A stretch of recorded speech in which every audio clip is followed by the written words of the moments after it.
Colombia, soy marinero, por mi bandera, por mi heredad. Vivo en las olas de los inviernos, soy caballero del alto mar. Bienvenidos a nuestro canal Horizontes del Mañana. Hoy tenemos un invitado de lujo, de contralujo, que venimos persiguiendo hace muchos años para que nos cuente de esas vivencias, de esas experiencias de la flota mercante gran colombiana. Norberto, muy buenas tardes y ¿cómo estás? Saluda a nuestra audiencia, por favor. Gustavo, gracias, muy amable. Feliz tarde a toda la audiencia. Aquí estamos como para conversar. Vamos a hacer un día un conversatorio, quizás agradable, puede ser. Vamos a ver cómo nos sale. Yo sé que nos va a salir muy bien. Cuéntanos, ¿cómo es que tú terminas en la flota mercante gran colombiana? No, terminé, terminé estudios en la Escuela Naval y tuvimos 8 días de vacaciones y de ahí inmediatamente.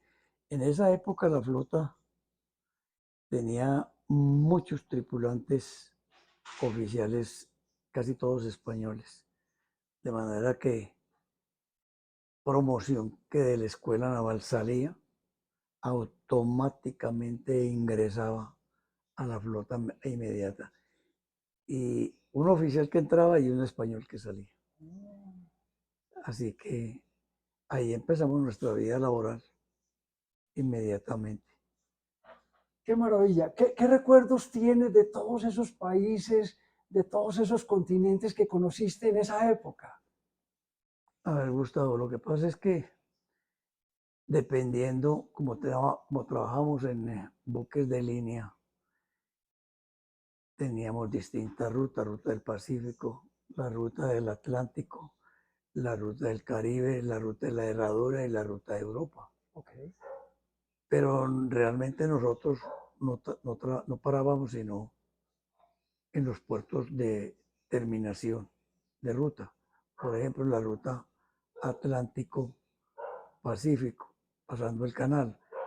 Terminábamos en Chile o arrancábamos de Chile recogiendo mercancía, cruzábamos el canal y íbamos a Nueva York. Normalmente estábamos una semana ya, 8 o 10 días. Excelente. Y cargábamos y volvíamos lo mismo para Chile. Entonces esa era una línea, una ruta de línea.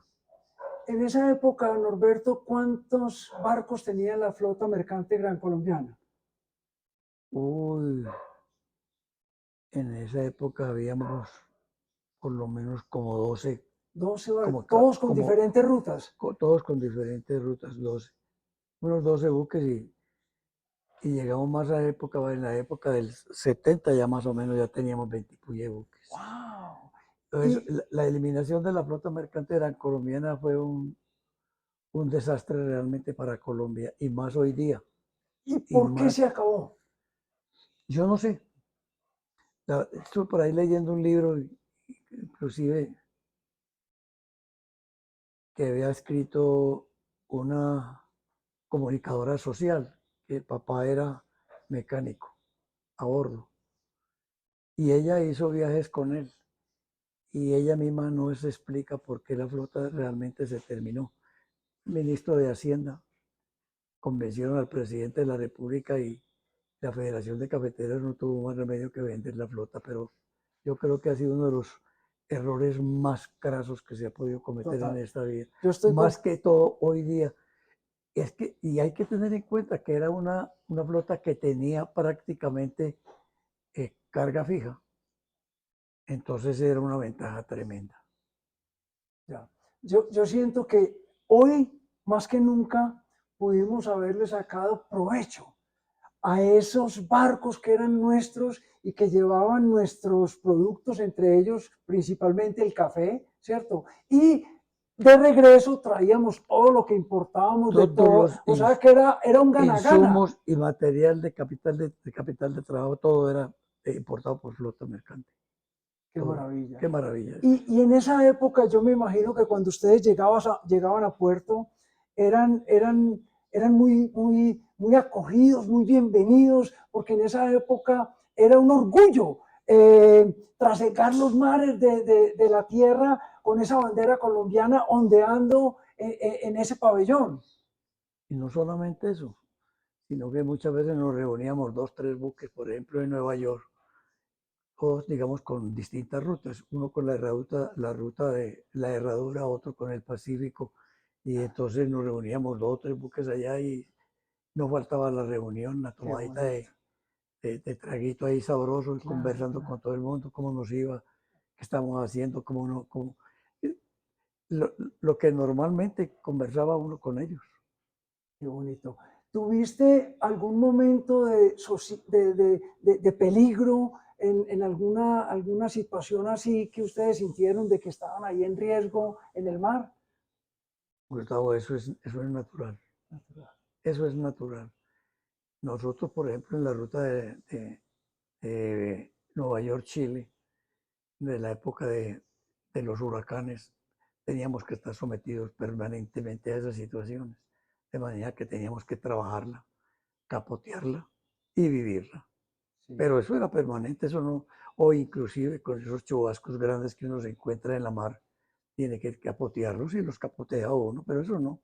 Para nosotros eso era natural, normal. Si bien eran barcos modernos y muy buenos, no tenían las ayudas tecnológicas que tienen los barcos, los buques de hoy. No, Algunas nosotros, cosas eran muy manuales, ¿verdad?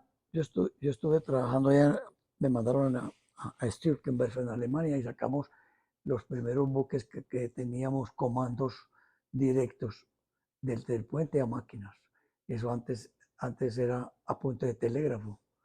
Ahora ya prácticamente a partir de esa época, eso fue por allá en el año 64, ya prácticamente los comandos se daban directamente desde el puente a máquinas.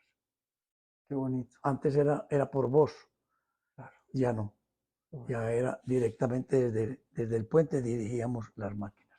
Claro, con los ingenieros Claro, directamente en el puesto de mando. claro.